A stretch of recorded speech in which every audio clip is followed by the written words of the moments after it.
years. Your landscaping changes are in direct violation of the HOA covenants, and you failed to submit the proper forms. We are in full compliance with all city orders. The night my life turned into a circus, I opened my front door to cold air, bright blue HOA security lights, and the smell of wet asphalt and burned coffee drifting from my travel mug on the step. On my lawn stood Karen, bathrobe tied like battle armor, waving a stack of papers at the security guy and 3 neighbors. She jabbed a finger at my porch camera, my car, my windows. Then she raised her phone and read off my full name, my job, my office address, even the floor I work on, loud enough to echo down the block. She said I was dangerous and the neighborhood needed to know exactly who lived here now. In that moment my stomach dropped, but my brain clicked on. This was not just yelling about trash cans. This was doxing. She had spent 48 hours filing complaint after complaint, 9 in total, about my kids' bikes, my hedge height, and a fictional barking dog we do not own. And now she wanted a live show. I thought of the title that would later live rent-free in my head. Karen doxed me on the porch after 48 hours of complaints. Too bad I am the prosecutor. She had just turned a petty HOA drama into a legal problem, and she did it on camera, under our own porch light that I tried to stop it the simple way first. The next morning, May 3rd, 2024, I walked to her house with the smell of fresh cut grass in the air and a pit in my chest. I told her calmly that reading my private work info out loud on my porch was unsafe and not okay. She folded her arms and said the neighbors have a right to know who you really are. When I went to the HOA board, the president stared at his shoes. Another member whispered that she didn't want to get involved because Karen had already filed 3 complaints against her rose bushes. The room felt small and warm and tense, like everyone was trapped with a fire no one wanted to see. That was the moment I drew my line in the sand. I am a prosecutor. I live inside rules and evidence. I promised myself I would not yell, not slam doors, not play her game. I would use proper channels only. That night, after my kids fell asleep at 9:00 p.m., I cleared the kitchen table and started my own case file.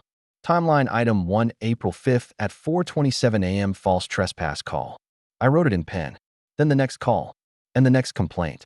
I lined up photos, emails, and call logs in a binder. I pulled our porch camera clips of her reading my work address like it was a movie trailer.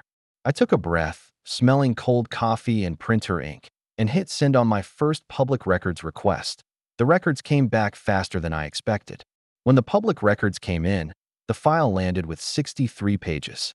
Noise complaints that went nowhere. False claims of domestic fights that never happened. A report that my husband was trying to break into our own house.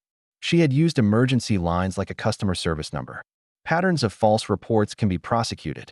That is a very simple law sentence, but it lives in my head like a drum.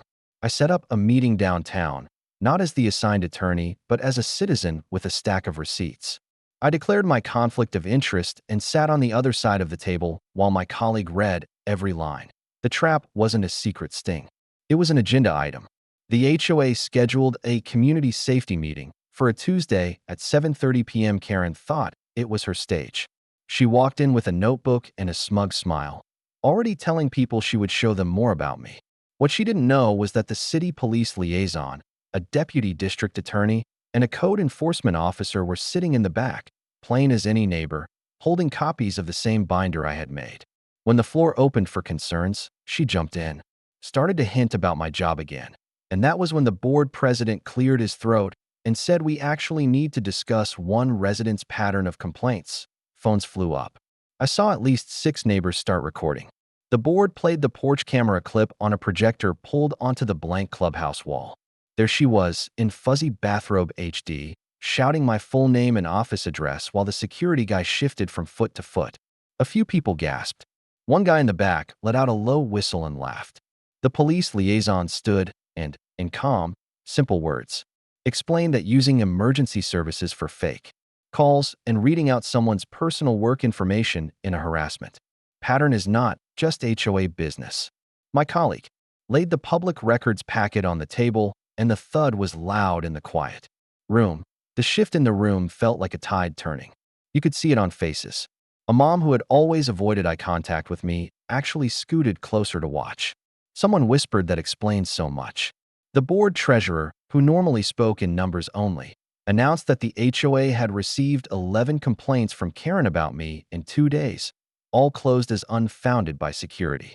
The code officer explained that the HOA's own bylaws barred harassment and misuse of resident information and reminded everyone that social media posts with doxed info could be civil liability.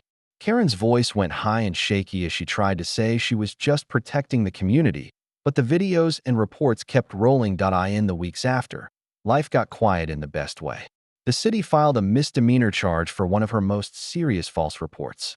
The HOA board voted to remove her from the compliance committee and issued a written censure for harassment, plus a fine of $500 spread across 3 monthly payments. She was ordered, by an actual judge, not to contact me or my family except through legal counsel. The porch where she once shouted my job at the world went back to being a place for potted plants and evening coffee smells. Neighbors stopped by now. One brought homemade cookies and said, softly, "We were scared of her too. Thanks for handling it the right way." And I just smiled, watching my kids draw chalk flowers on the same concrete that had seen all that drama, knowing the real win was simple peace bought with receipts and patience. Please follow for more HOA showdowns like this. Do you think she got what she deserves? Comment below.